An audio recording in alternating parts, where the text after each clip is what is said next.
నియోజకవర్గ Congress party assembly అభ్యర్థిగా తనకు అధిష్టానం సంపూర్ణ సహకారంతో అవకాశం ఇస్తే కాంగ్రెస్ పార్టీకి పూర్వ వైభవాన్ని తీసుకొస్తానని నవీన్ కుమార్ రెడ్డి ధీమా వ్యక్తం చేశారు.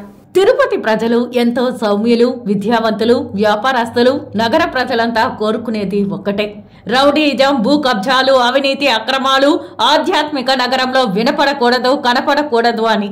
అలాంటి ప్రశాంత వాతావరణం తిరుపతిలో రోజు రోజుకి కనుమరుగైపోతున్నదని ఆవేదన వ్యక్తం చేశారు. AP Congress chief YS Sharmila ఇటీవల తిరుపతి బహిరంగ సభ సందర్భంగా అరగంట పాటు ప్రత్యక్షంగా కలిసి తిరుపతి నగర రాజకీయ పరిస్థితులపై సవివరంగా మాట్లాడడం జరిగిందని, కాంగ్రెస్ పార్టీకి పూర్వ వైభవాన్ని తీసుకొచ్చేందుకు అందరం కలిసికట్టుగా కష్టపడతామని, అవినీతి రహిత పరిపాలన ప్రజలకు అందిస్తామని, పేద బడుగు బలహీన వర్గాల అభ్యున్నతే లక్ష్యంగా కాంగ్రెస్ పార్టీ పనిచేస్తుందన్న నమ్మకాన్ని ప్రజల్లోకి తీసుకెళ్తామని షర్మిల తెలిపారన్నారు.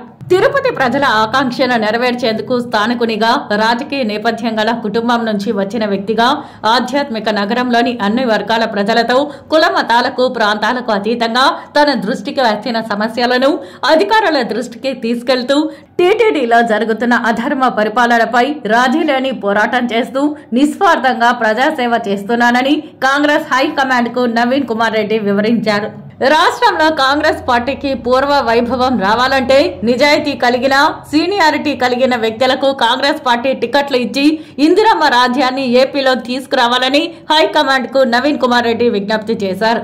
కాంగ్రెస్ ఏపీ హైకమాండ్ తిరుపతిలో కాంగ్రెస్ పార్టీకి పూర్వ వైభవాన్ని తీసుకొచ్చే దిశగా ఆలోచిస్తోందని, నగరంలోని సీనియర్ కాంగ్రెస్ నాయకులలో ఎవరికి అవకాశం ఇచ్చినా ఐక్యమత్యంతో కాంగ్రెస్ పార్టీ అభ్యర్థి విజయానికి సమిష్టిగా కృషి చేస్తానని నవీన్ తెలియజేశారు. తిరుపతిలో జరుగుతున్నటువంటి అవినీతి అక్రమాల గురించి, కుటిల రాజకీయాల గురించి సవివరంగా వివరించడం జరిగింది.